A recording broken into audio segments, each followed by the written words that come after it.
Welcome back. We're very excited to be talking to Kayleigh McKee, known as Kayleigh Creates, if you follow her on any socials, especially Instagram, which is where we connected. But welcome and hello, Kayleigh. Hey guys, welcome, welcome. So, obviously, we've been getting into these amazing discussions about horror and sort of how horror affects people, what it means to them, all of that kind of thing. So, I just really wanted to start by saying, what the hell is horror to you? And why are you in this space? Okay. So a couple of years ago, I very staunchly believed I was not a horror girly. I was getting my degree for literature and I was finishing up my classes and I minored in communications, and while I was finishing up my communications classes, my professor was teaching a humanities course where they were watching a bunch of horror movies and then discussing them and talking about all this other stuff about them. And I had taken everything else this professor had taught, and I had asked him, I said, "Hey, could I audit this class for fun?" I've never really been a horror person. I've never really experienced horror movies. I've seen like Scream and I really enjoyed it, but other than that, never really been into horror. And he was like, "Yeah, I'd love to have you." And it was like not post COVID. It was during COVID because everything was online. So I got to take the class and really just jived with it. My best friend at the time had also recommended to me reading Mexican Gothic. So I kind of slid in there in the book world. So I had gotten this big movie education of horror and this big slide into sporer at the same time.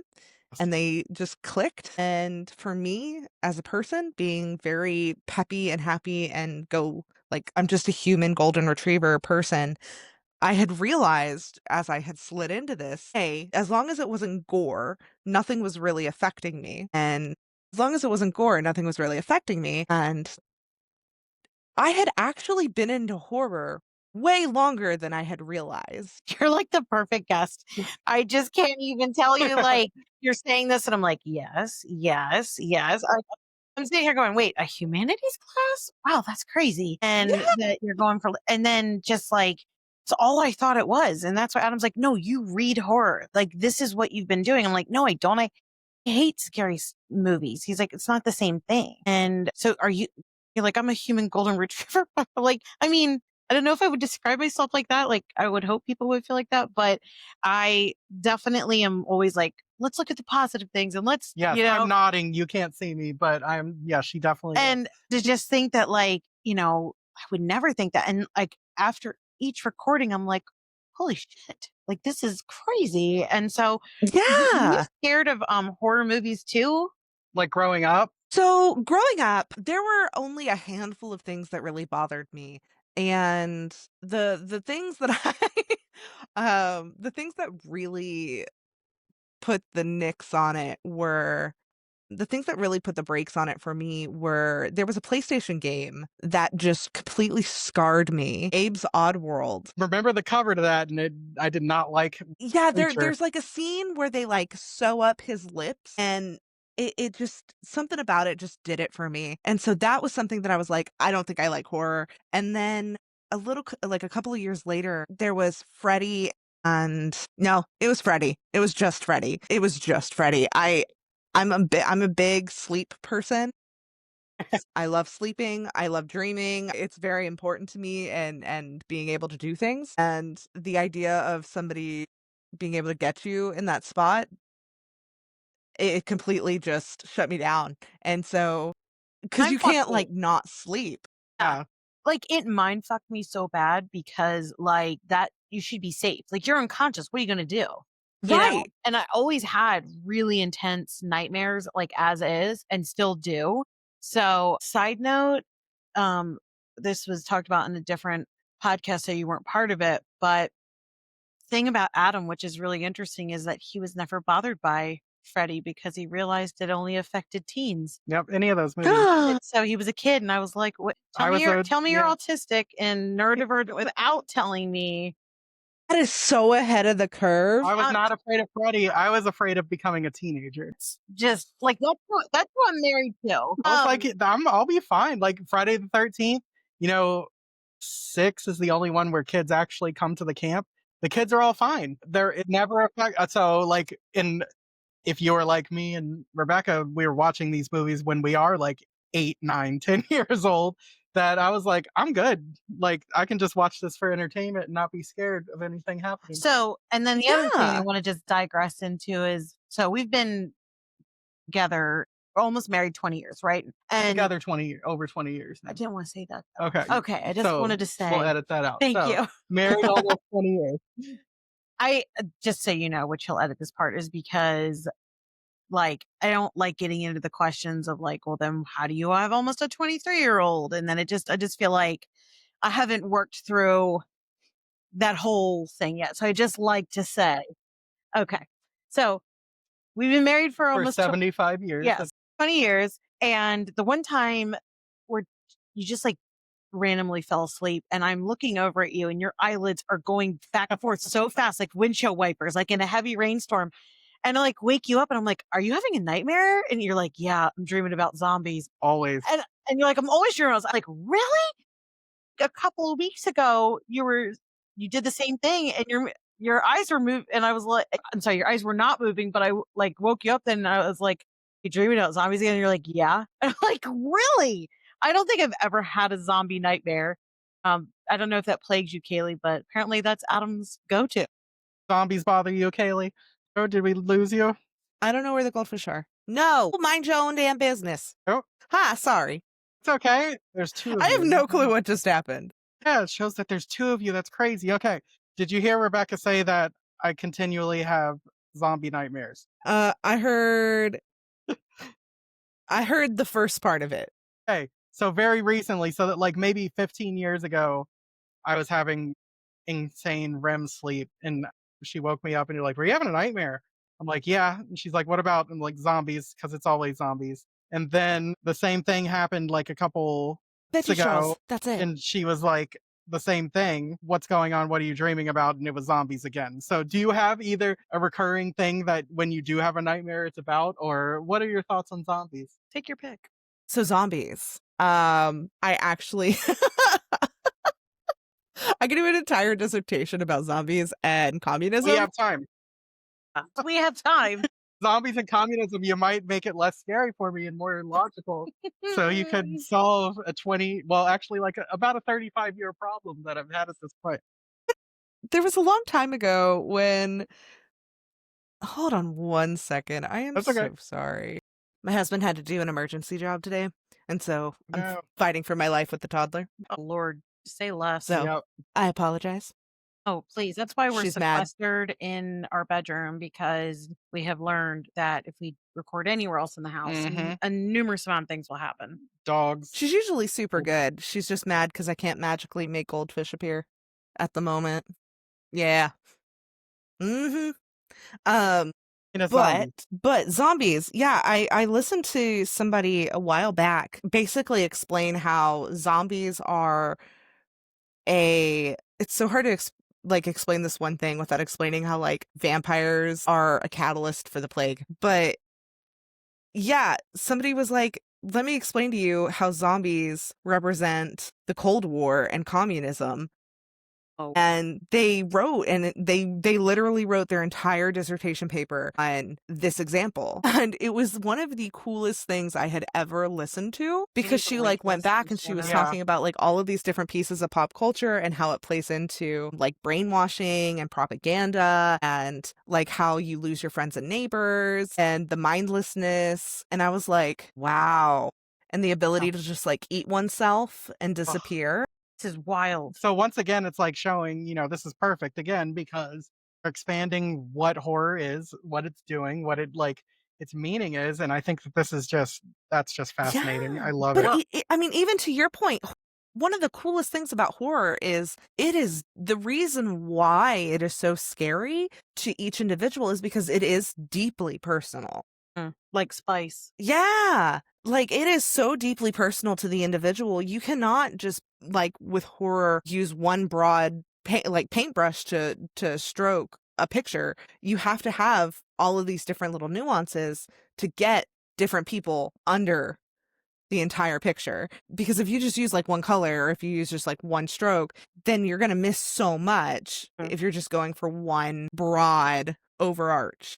First of all, I love that you provided an analogy because I'm an analogy thinking in pictures type person. But also, I find that each guest that I'm interviewing, y'all are so smart. And I love that. Like everyone like seems to have not only a college degree, but like a master's degree and like deep into it. And like with Adam and I both being like academics as well, whereas Adam has two masters, it just Hey, feels hey. like the more I get into this, I'm like, okay, so the people that are like way more intellectual are just like they're into this and like that you can find so much of a deeper meaning. And I've been thinking like, okay, what do I want to go back to school for to get my master's degree? And saying to Adam, like, I think I want to do like a thing on literature and literally write about my thesis on how to like coach corporate, like empathy and stories and communication through fiction. But that was like before, thank you. That was like before I started reading all these horror books. And now I feel like, okay. And then you're going into the zombies and communism. And I'm just like, okay, this is where I need to go. I need to just be into this and reading all this and going for this because that's the kind of work I want to do. And mostly what I was saying to Alessi was how many people have come on to be like found horror allowed them to control the uncontrollables while everything else was Mm-hmm. scary in their environment. So I have a bachelor's in sociology and criminal justice. And I'm like, well, that would be awesome to build upon that. But I'm just genuinely fascinated because I would have never guessed that this many people have found comfort in horror because it terrified me and I stayed away from it, you know, and now I'm like, shit, I'm making up for lost time. Yeah, so this is one of the biggest reasons why under my business, like my business tagline, it's horror is for everyone, is because It for is. so long I've heard people tell me, "Oh, it's just not for me. Oh, I'm scared. Oh, I just don't think." Give me some kind of rundown of that, that adage. And the truth of the matter is, I've had more people who have come to me and have been like, "No, no, no, no, no." And then I turn around and I go, "Oh, but I bet you love Halloween Town." Or I bet you love Phantom of the Megaplex. Mhm. Or I bet you're an Addams Family Values kind of girl. Love Or them. I do. right? Or they'll like I'll just turn it I around on him do. and I'll flip them on some kind of cozy horror. And when they come back to me, they're like, "Well, yeah, but it's not the same." I'm like, "If it's the same parameters." Mhm. What'd you think about it? Well, I loved it, but, Yeah, and they're like, "But it's not horror." I'm like, "No, but it is." Mhm. Just Yeah. because it's not Because I'm not horrified doesn't mean it's not horror, right? No, it exactly. see, for me, it was because I kept describing myself as someone who likes to read a book that's gonna rip my heart out. Like, and all the books tend to deal with classism and racism and in the South. And I was like, I just kept the one exchange student I had, she was like, "What kind of books do you like to read?" I'm like, "Well, yes, they all," and I started thinking about it, I'm like, they all involve race, they all involve Mhm. class, and they all happen to be in the South. And as the algorithm listens and sent me, something I needed to see, there was a guy who's like a professor and he's like, "Yeah, this is what a gothic reader is." And I was like, "No shit. Like the And then thing. the next thing you know, Okay, you're I picking up the have a deep I reformatory. didn't even know." She did, yep. What did she say? Next thing you know, you're reading the reformatory. I did. And I'm like, but like Red Clay, Mhm. Talmadge Farms, Anything by Discursed Desmond House. Ward. yes, the Let Us Descend, like so many things. And I'm just like, oh my God, these are, and like the Pat Conroy books are all set in the South and deal with all of it. So Yeah. yes, and I did not know that this was like a thing. And I have a new one coming out that I need to read. It's called the Blue Bottle Tree. Look here. It's a it's a not labeled as horror, which that's the big thing here. So it's called The Song of the Blue Bottle Tree, but it's a Southern Gothic with a lot of stuff. But I mean, everything I'm reading is like horrific and horrific trauma and family things. And I'm just like, Adam's like, no, that's horror. I love that like Mhm. you figured this out ahead of time. And so that your tagline is horror is for everyone. And I'm just, it was Candace where she says horror heals me. I just could not believe that that was a tagline. I'm just seeing like so many people are using this as a way to better their lives. Yeah. Well, I'm like, I know that the deconstruction from my evangelical faith allows me to do this because I would have never. So I know we're going to have B.S. Lawrence on the pod coming up here with her, with friends like these, but I mean, I'll really yeah. be able to get into some of the deconstruction there. but there's no way I could have ever read a lot of these things because I wouldn't have been able to forgive myself. Like I would have felt so naughty and bad. So now that I can, it's like the world is just opening up to me of like wonderment of how can I Yeah. love this all so much? I think reading itself is an act of empathy. I think horror is the act of Absolutely. learning how to navigate, To navigate like life, like what like how to navigate that empathy. that's interesting. I think that, especially Southern Gothic, and I think, obviously you're in Texas and I'm from Yeah. Tennessee. Um, so side of other horrors that involves being from the South, I think that there is a attunement to the past and the past still existing. And, I think that sort of manifests in a lot of Southern Gothic as ghosts or haints, and that kind of thing. So it's like even in within like literary fiction, if it takes place in the South, not very far from at least something haunting, either literally or emotionally, the characters there. Yeah. We just So talk yeah, I about think how I had never learned the word haint. How many books have I read? I read probably 400 books. And Mhm. then finally, when I got to the reformatory, I learned the word, or was it in Nickel Boys that I learned about haints? I think you did Haynes like is Nickel such Boys, Reformatory, and what was it, Red Clay, all right at the same And I was time. like, and now haints are Talking there all the time. And we just watch Sinners. Sinners, yeah. But I'm like, how is this a word? Like, just talk about suppression. Mhm. yeah, well, if you want to see words like that, you gotta be publishing and supporting the Author. people. Yep, the people who use the words like that. Yeah. And that's the other reason why I love horror in itself is it is such a diverse genre. It is just a beautiful smattering of genders and cultures Yes. and And it dear really God, is it's amazing. the utopia of inclusive. And don't get me wrong, it still has some work to do, but my God, is it rich right now.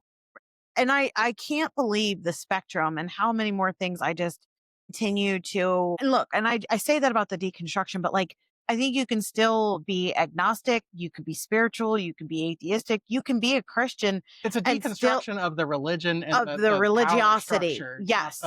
It's the faith not itself. exactly. Right. And that's what I find that is so actually is helping me, I think, to become a more spiritual person than I was before, believe it or not. Yeah. Yeah, I can completely see that. So, when it comes to horrors for everyone, so you work in a public library, and I think that right now, especially, we want to talk about how important a library is to everyone, no matter who you are, no matter how much access you have to being able to buy books or anything, how important that space is to have. And I just wanted to talk a little bit about when people come in to the library, sort of, what are the conversations that you're having sort of around reading in general? And then as someone that loves horror, how do you approach, kind of talked a little bit about it before, but how do you approach sort of gearing them or steering them towards these books that you now love so much? Yeah, so every reader's different. It's honestly first working at a library is a dream job and I love it more than I can possibly have words for. And every reader is different. When they come up to me, it sometimes it's a blessing and a curse because I want the most important thing is even though I love horror, I want to make sure I'm sending that reader home with the book that they are meant to go home with, that that is meant to find them. And so I have some helpful tricks and tools that I get to use. And Cool. Share, do share.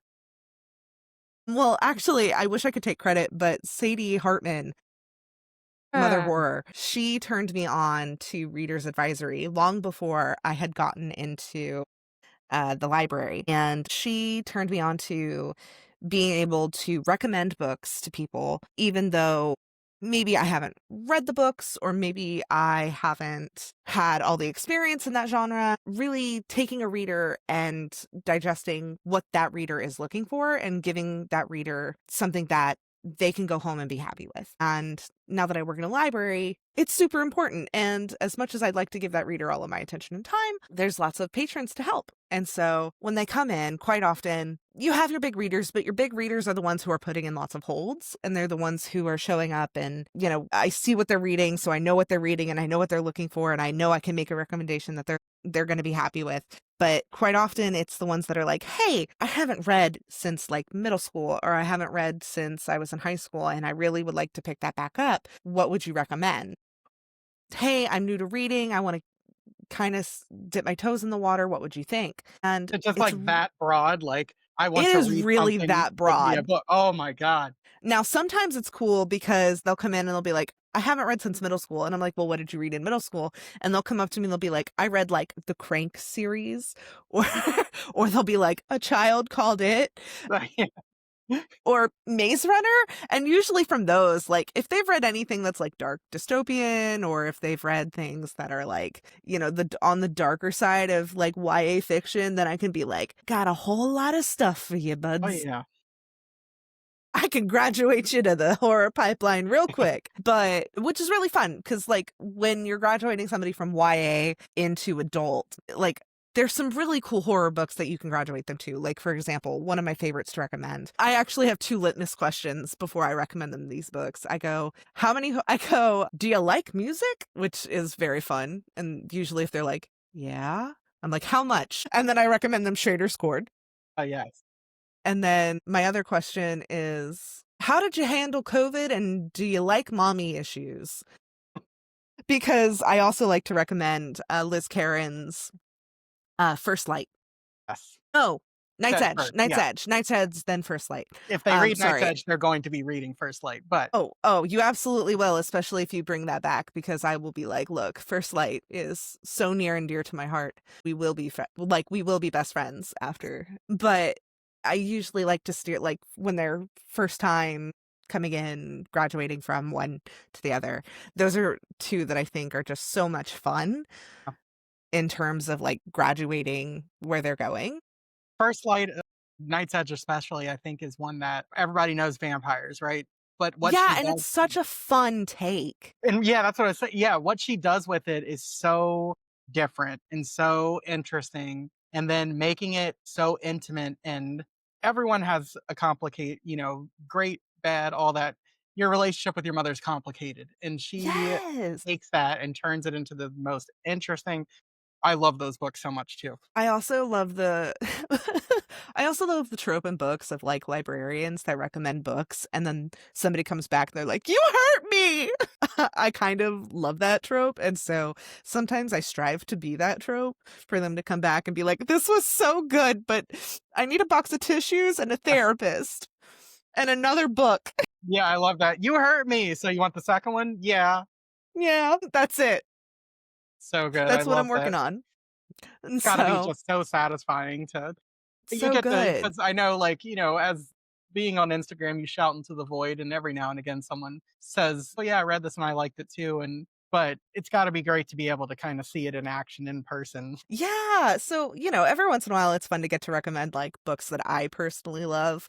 But then you have people who come in and they're looking for like your Stephen Kings and your other kind of like your like Dean Koontz, your what are they? Your streamline books. And Yeah, so it's nice. mainstream really good too. I have a tool called Literature Map. Um, and I can type in like names, and this is really helpful because I have ADHD, and so sometimes people will be like, "What's your favorite book?" And I'll be like, "I have never read a book." That's not true. Over the Happens. last like 3 years, I've read over 200. Right, like so I have obviously read books, but I obviously can never recall them when I need to, and so it's really helpful when they're like, "Hey, I would like to read a book that's like Stephen King." And then I can be like, "Cool, here are all of these authors. Here's what we have. What are you looking for? Like, what kind of story do you want?" And so it's super helpful because then I can see what we have in stock and I can see what we're doing and then create connections with them that way, which is it's a lot of fun. Um, but yeah, so that's a little bit of what I get to do in the library. I also get to do like adult programming, so I get to create classes and create like art classes that they get to come and attend and do, and I get to do the crafty side there too, which is fun. Nice. How much, like, creative control do you have over what you do there? Like, is it do you have to get it approved? Like, are, I do, the I idea do is have to yours get it and you have to go? approved. How does that work? Yeah, I do have to get it approved, but it's pretty I mean, I haven't had anything shot down. I've gotten to Let's see. I'm doing paint chip notebooks. I'm teaching people how to make little notebooks out of the little paint chips that you get from the hardware store, It's Cool. like cool. the little paint samples. Yeah. We're gonna make little needle felted ghosts. We're gonna get to do a trivia night. We're gonna do like gift wrapping towards December. So like just lots of fun different things. We've made coasters like out of maps and Mod Podged them on. That was a really cool class. It's really cool. But yeah, just lots of fun different stuff.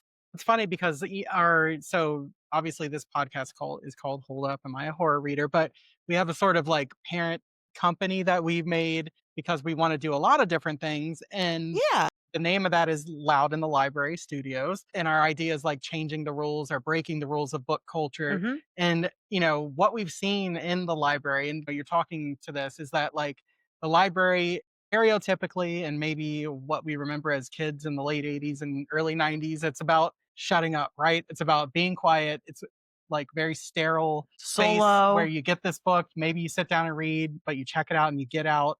And Yes. now it's this very social, Yeah. community driven place, like, and that Well, is just exactly what we're like looking to hear about. Yeah.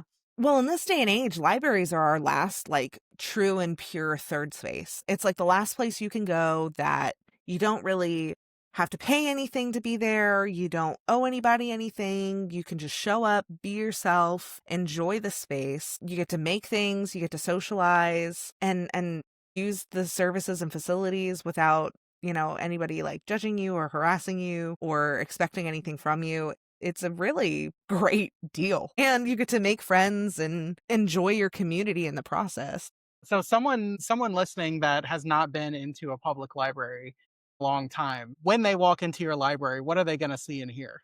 Yeah, so first of all, everyone should get their library card. It's free. Absolutely.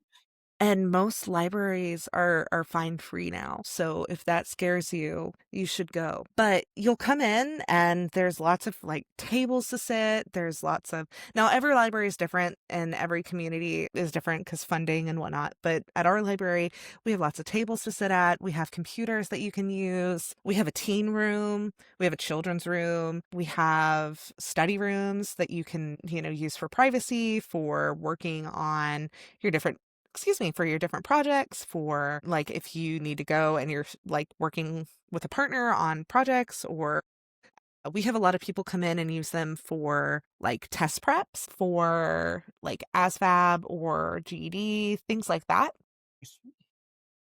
Yeah, it's really unique. We have meeting rooms and conference rooms. People use our conference rooms for D&D. It's cool. Yeah, it is. We use the meeting room for our craft classes, our painting classes. We do like first time home buyer classes. We have once a week, we have a grad cafe that they come and they help people apply to colleges and get their resumes and stuff prepared and apply for grants and scholarships and all that different kit and caboodles. Your public library probably offers a whole lot more than you think it does. Sounds like I would have never thought some of these things that you're talking about would be there. So that's really fantastic. I love that. So I want to talk about creates because that is how I first heard of you actually when Rebecca and I went to an event at the Midtown Scholar Bookstore, which is a local legendary independent bookstore in Harrisburg, Pennsylvania. They were having actually, it was the 50th anniversary of the publication of Carrie. And one of the people that were there that night was CJ Lead. And so she had a bunch of the stuff that you had designed for American Rapture to give out. And I was like, this is amazing. So how okay, one, I want to hear about how you started creating things sort of for horror and you have your own shop and all this stuff that you do. But how did you get connected with the authors themselves and how all that began? Yeah, so CJ holds such a special place in my heart because I would not be doing the things I do with authors if it wasn't for CJ. So she definitely is a big catalyst in that. How I started Kayleigh Creates is kind of funny. When I had graduated, I graduated in the middle of the panini. Nobody wanted to hire me. I was applying for tons and tons and tons of PR jobs, and I kept getting rejected left and right. I had some friends who run a horror convention down here, and I volunteer with them, working with their clientele and stuff. I was a handler for them, and I started, just to keep my self busy, drawing some greeting cards, some horror themed greeting cards. My first one was a Jason card that said "Killin' It," and it was done in traditional tattoo style. Love it. Love it. Thank you. And, one of the friends, he turned to me and he said, "You should really start selling those." And I was like, "Nobody's gonna want to buy this. I'm gonna sell them. I'm gonna turn them into greeting cards. I'm gonna send some of them out for April." Because April, for those of you who don't know, is National Letter Writing Month. So if you want to keep a post box in commission, make sure you send some letters. But yeah, I was really excited and amped up to send some greeting cards. And he goes, "You should really sell them." And I was like, "Nobody's going to want to buy this." So I listened to him and I made a couple more. And I joined them for a pop-up market that they had. And I sold out. That's And I was like, "Oh, so I guess people want to buy these." All right. So I started making some more things, and I was really horror movie focused for a very long time. And then I started getting into horror books and reading a lot more. And my focus shifted a little. I was very, very, very into Grady Hendrix. And so I partnered up with Ashley. Oh my gosh, what is her handle? She helps run Nightworms. Her tag, I think, on Instagram is Coffee and Cuentos. Yeah, she's awesome. I partnered with her to do an It's All Grady baby stack because I had no idea who she was. I just loved her feed. I was very fresh to Bookstagram. I had been stalking her forever, and I just loved her curated posts. And I was like, "Hey, would you mind putting together a Grady stack?" And I kind of draw it and we collab and do a giveaway. And she was like, "Absolutely, not a problem." And then shortly after, I look at her bio and it's like, "No soliciting, please." No soliciting, don't reach out, co-owner of Good for Nightworms. And you. well, apparently. And I realized I just completely overstepped a line. And she was like, "Oh no, you're totally fine. It's cool." And I was like, "Okay, I'm so sorry." But Well, it I worked. love, I'm always looking for, because everything is so dominated by horror film when it comes to whether it's merchandise, whether it's hats, it's bags, it's stickers, all of that kind of stuff. And I'm always looking, you've seen my t-shirt collection probably of horror book shirts. It's so hard to find stuff. So to find a creator like you that's doing stuff in the book space, I'm like, oh, thank God. Yeah. So I had done that. So I had done that with Ashley. And then a couple months later, CJ Lead was having her well, hold on, back up a second. Sadie had posted a couple months before. Sadie had posted the cover for May Fly, and I was feral for it. I wanted to read that book so bad, and I harassed and bullied Tor Nightfire so hard into letting me join their PR, not their PR, but letting me join their what is it? Their For whatever, for their yeah, their influencer program. advanced readers, their ARC readers. Yeah. And so I made a reel where it was me at my mailbox, and it was when everybody's receiving ARCs but you, and I was really sad, and I closed my mailbox, and they were like, "Okay, we heard you. We get it." So they ended up sending me an ARC of Mayfly, and I was so excited about it. And I ran through that thing, and I had ended up making a sticker sheet for Mayfly. And I loved it so much. I made a little VHS tape, not VHS, a little cassette tape. I made a cassette tape print and then a sticker sheet that I took with me to her Austin signing. And I brought a couple extra sticker sheets because I was like, "Hey, no big deal. This will be a lot of fun." Because you never know, you never ever know what people are going to be like. And so my big thing is I just want people to have fun, and I want them to have a memorable experience. You never know what people are going to have time for. You never know who they're going, what they're going to be like. So if somebody can leave with a positive experience, that's all that matters to me. Right. So I brought a couple of extra sticker sheets just in case somebody doesn't have like somebody's not having as good of a night as I want them to have, right? And so I sit down and I turn to the couple behind me because they were just chatting. And I was like, have you read the book? And they were like, yeah, we've read it. And I said, oh, well, I kind of brought a sticker sheet. Would you guys like one? And they were like, you made a sticker sheet? And I was like, Oh. I mean, if you don't, it's okay. And they were like, no, we'd love one. So I like gave them a sticker sheet and I was like, okay. We kind of ended up chatting throughout the whole night. Well, we ended up waiting in line together throughout the signing, and we get to CJ. I come to find out throughout the night that it's her parents. God, that's so Like it was funny. her dad, No. and I think her dad and her stepmom. And I was like, my goodness. I was like, oh, okay. Because I had a sticker sheet for CJ as well. Like I had one saved for her. And I get to the front, we're taking our pictures and we're signing, and I had her sign my little print that's hanging in my living room. And I give her the sticker sheet and she goes, no way. And I was like, yeah, this is for you.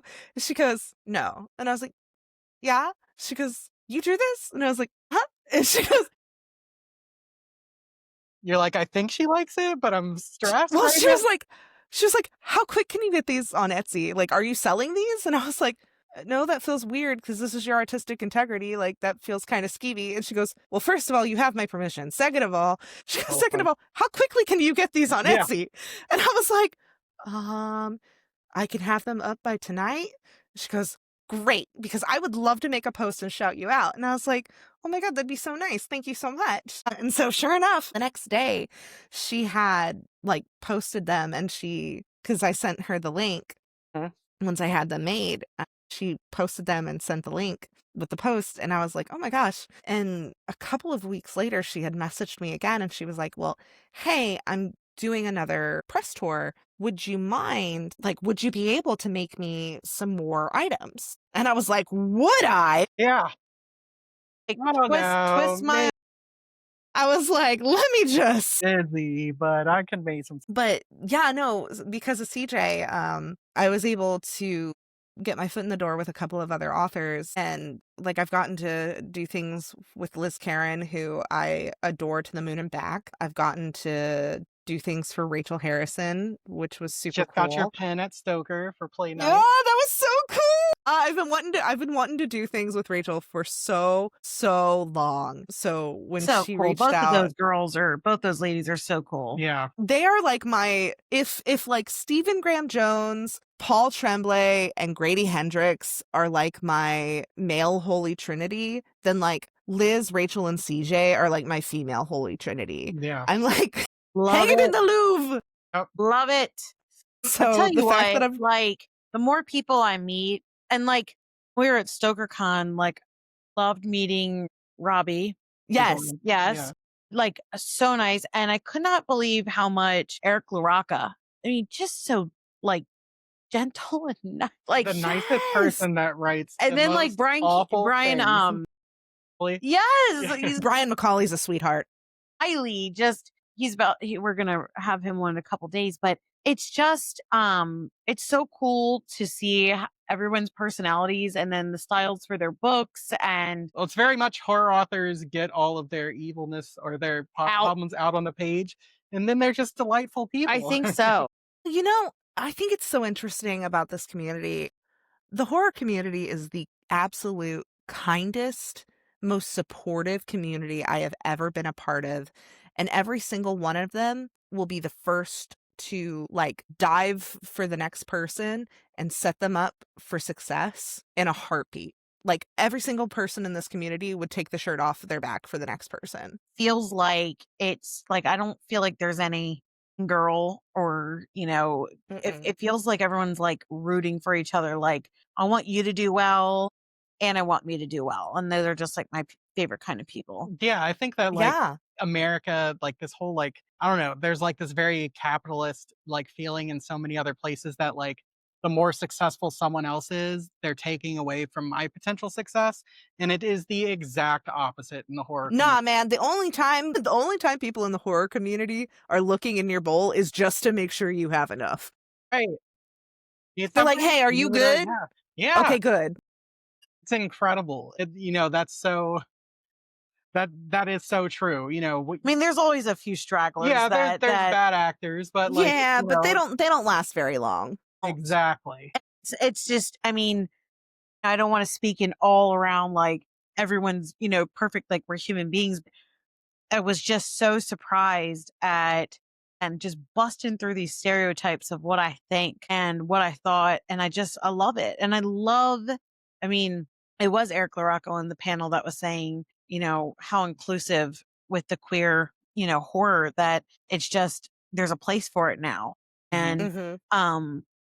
it just feels like no matter what the topic is, nothing's too taboo, nothing's too fucked up, nothing's too weird or out there. And I love, like, in terms of embracing everyone that way, no matter what you want to wear, no matter what you identify as. It felt like a space that actually originally when I first came, I was like, I don't really know how to behave here because it felt like it broke all the rules of I was used to for corporate culture or like, just talking to people in general in society. It was like, no, you don't need to have a mask on. Like, you can just be Yeah. yourself. Like, you can just, like, if you don't want to make eye contact, you don't have to. Like, no, it was like I had to relearn social skills in order to be in, like, because it was like a zone deconstruction. I mean, I don't know. At least that's, I felt like, and now I'm just noticing how supportive everyone is. Yeah, this community craves, if anything, authenticity above all.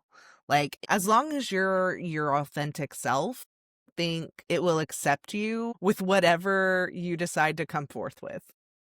Yeah, and I think, tying that back to the art itself, I think that's why we're drawn to horror and why, horror is, as they keep saying over and all over, and I don't know how long the moment has to last for it to be more than just a moment, but as they say, horror is having a moment right now. It's really, I think, emotional connection, empathy, and Mhm. honesty is having a moment. And I I don't think think anything people does want it, that. and I don't think any genre, whatever you want to call it, does it more authentically than horror Yeah. does. Yeah. And I feel too, like I was saying, I read so many books in the first quarter because I was completely dissociating from reality. Yep. And just, I guess it comes back to that controlling the uncontrollables again. Yeah. What do you mean? Well, as I live in a world that feels like some of these things are, I can't believe it's happening, just feels like there's comfort to my nervous system because usually I'm able to look at the things Mm. and solve these things or understand them better and how and why this is happening. Even if I can't fix reality, at least understand how we got here. Yeah. I think we've talked about it before, like how horror or holds up that mirror or it dives into those things that, so often we don't either want to talk about, don't understand. It's the extreme emotions, the extreme, issues and problems. And it talks about them in a really authentic way and doesn't hide, from the realities of things. And I think that people say or think, initially that horror is the supernatural, horror is blood and guts. And yes, it is those things, and I love those things. But the fact that it's so much more and what it can do is just exactly why you say, horror is for everyone. Yeah. Right. So we're coming up on the hour here. So I just want to point everyone to where they can find you online, not just, your Instagram, but if they want those stickers, if they want, you have tote bags and all kinds of fun stuff, where can we find you? Yeah, so my Instagram is going to be the best place. My Instagram is going to be Kayleigh Creates underscore. It has my link tree in the bio with all of the fun places you can find me. But my Etsy is Kayleigh Creates Shop. And then I don't have it because I am just not that put together. Sorry, guys. But yeah, those are the two places that you can really find me. And then I love being interacted with and engaged with. So never feel like you are, what's the word I'm looking for, bothering me or, Approaching or some and kind of, yeah. yeah, I'm just a You're little not a golden pest. retriever. Yeah, you're never a pest. Always feel free to DM me and chat about things with me. If you see, I'm always posting in my stories. I post in my feed too, but not as often as my stories. But yeah, I love communicating and getting to chat with you guys. So if this airs before August 8th, I will be vending Houston Horror Film Fest the 8th through the 10th. That's awesome. I Yeah. wish I could go to that, but, you know, Me too. Yes, yes. Houston, I always tell people, Texas sucks. Houston, awesome.